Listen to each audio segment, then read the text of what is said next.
2026年1月6日，马斯克现身知名播客 Moonshot。在这场长达3小时的硬核对话里面，他用平静的语气抛出了几个可以说是炸裂的观点。如果你仔细想想，真的让普通人感到阵阵寒意。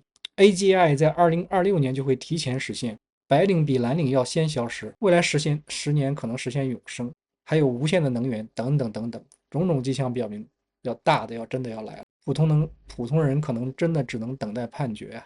它的原视频有3个多小时，我这里总结了其中最重要的10个要点，争取10分钟之内把这件事情说明白。这里面每一条要点都可能要关乎你的钱包，甚至是你的命运。尤其是最后一条，你感觉到的不仅仅是炸裂，更是绝望。好，我们直接开始。第一条，2026年将有新物种诞生。马斯克说，今年就能实现 AGI。如果是真的，这不是一次技术突破，这是一次人类历史的分水岭。那么，什么是 AGI 呢？是不是就是一个更强的 ChatGPT 呢？可以说完全不是一个物种。现在的大模型，包括 ChatGPT，还有其他的各种大模型，都是通过人类的标注数据来学习的。由于有非常巨大的标注数据喂给它，所以它看起来能回答很多问题。但它本质上就是人类的一个工具。所以，如果你问它一个问题，在它的数据集里没有参考，它就不会做这个问题，或者是瞎回答。AGI 不是工具，它是有自主性的超级大脑，它不需要你给指令，它就能主动的感知这个世界，主动的思考问题。它自己有逻辑、有常识，甚至有可能有一些我们无法理解的情感。也就是说，现在的 AI 是你最强的助手，而 AGI 可是比你聪明的新物种。这件事情为什么可怕呢？马斯克说，AGI 一旦开始，就没有人再能阻止它了。接下来是第二个预言，这条听起来可能有些残酷，因为它关乎大多数人的饭碗，失业会像海啸一样来临，而且首当其冲的是白领。大家以前是不是以为人工智能来了或者机器人来了，肯定是先取代那些在工厂里拧螺丝或者干苦力的蓝领工作？但是马斯克给出了一个截然相反却又极其精准的判断，在那场即将到来的失业的海啸中，最先被淹没的恰恰是坐在办公室里的白领。为什么呢？马斯克的逻辑也非常简单粗暴。他说，我们所谓的白领工作，本质上就是对信息的处理和塑造。你想想看，无论是你写文案、敲代码、做财务报表，还是法律合同，这些工作的共同点是什么？都是在敲键盘、移动鼠标。在马斯克看来，人工智能已经可以完成其中的一半工作了。这说的不是以后，而是现在。因为对于 AI 来说，处理逻辑、生成信息，远比让一个机器人学会像水管工那样灵活的修水管要容易得多。未来会变成什么样呢？马斯克给出了个大胆的时间表，不到20年，他预测在10到20年之内，随着 AI 和人形机器人的普及，由于生产力的极大爆发，人类将不再为生存而工作。但是在这之前，却是一场巨大的失业风暴。如果说失业只是改变我们的生活方式，那么马斯克第3个预言则试图挑战人类几千年来的终极宿命——死亡。马斯克说，未来10年人类的寿命将翻倍，甚至实现半永生。这听起来像是秦始皇才会做的美梦，但现在硅谷最顶尖的那些大佬们正在认真的讨论它。不仅仅是马斯克，他说死亡不是必须要发生的事情，长寿也不是一个神学问题，而是一个简单的编程问题。他举了一个简单的例子，他说：“你是不是从来没有看到一个人，他的左手是18岁，而右手是80岁，反而是我们整个身体的所有的器官的衰老都是同步的？”他说：“这说明了人体之内有一个同步时钟，或者有一个主程序来控制我们所有器官的衰老。”马斯克的结论是，只要我们用 AI 破译了这段代码来改写这个程序，长寿甚至半永生都是一个完全可以解决的工程问题。或许在不久的将来，当我们过150岁生日的时候，还能去跑一场马拉松。然后马斯克说，医学院也没什么意义了。为什么这么说呢？马斯克说，他的擎天柱机器人会在未来3年之内达到顶级的外科医生的手术水平，并在5年之内超过所有的人类医生。你可能会问，凭什么？因为这是一场彻底的降维打击。首先是生理机能，人类医生会累，手会抖，眼神也会不好。机器人呢就不需要睡觉，它没有生理的需求，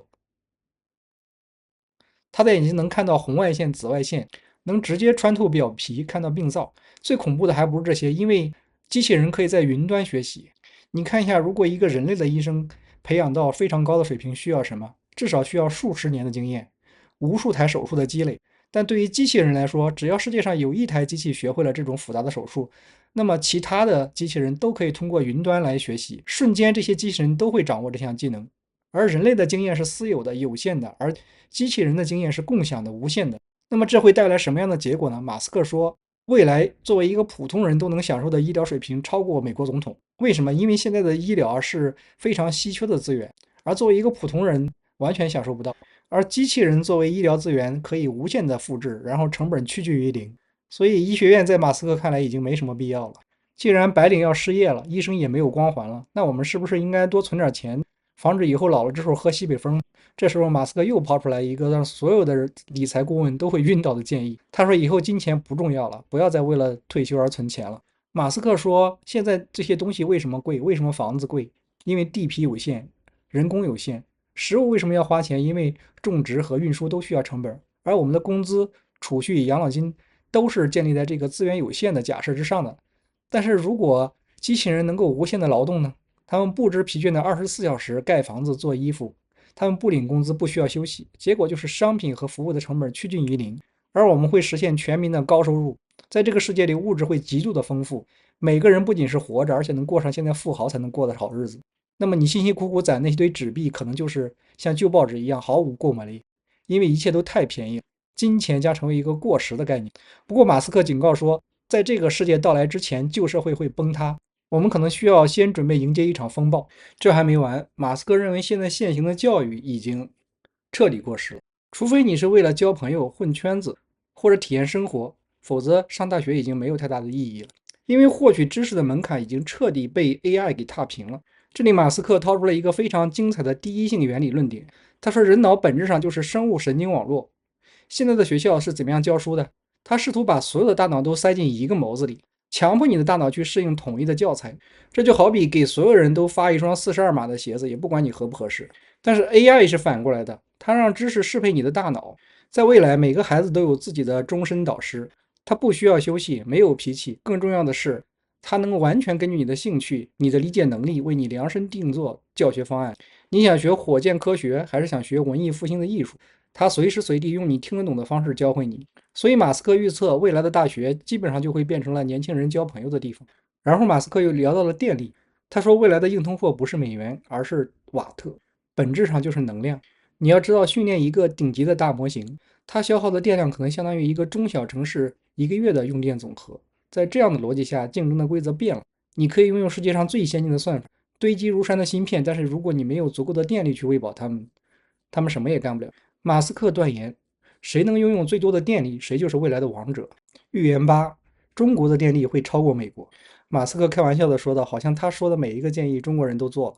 中国在大量的生产太阳能面板、电池以及最关键的电网基础设施。他认为这样发展下去，中国的算力会超过美国，甚至超过2倍、3倍。预言九：太空太阳能才是未来能源的核心。他还嘲笑现在核聚变的研究，就好比是在南极去造一个冰箱，然后里面制造冰块。什么意思呢？因为我们头顶上本身就有一个巨大的、完美的、已经完美运行了46亿年的核聚变反应堆，就是太阳。现在在地球上利用太阳能，一个最大的问题就是白天有太阳，而晚上没有。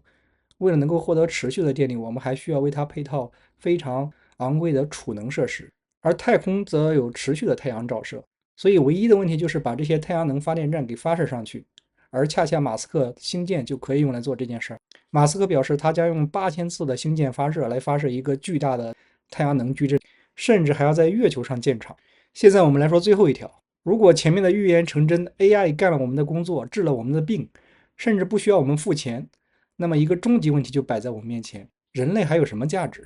我们在这个宇宙中究竟扮演什么角色？对这件事情，马斯克有一个不可思议的判断。他认为人类这个作为碳基生命，只是 AI 这个硅基生命的一个引导程序。什么是引导程序呢？懂电脑的人都知道，在正式的操作系统运行之前，前面会有一段小的程序，然后主要就是为了给这个真正的系统准备一些环境。而真正的系统一旦运行起来，之前的引导程序已经完成了它的使命，可以消失了。所以马斯克认为，一旦 AGI 起来之后，人类作为一个引导程序，也就完成了它的历史使命，可以消失了。我是沙滩散人，我持续关注 AI 发展带来的影响。谢谢点赞与关注，谢谢。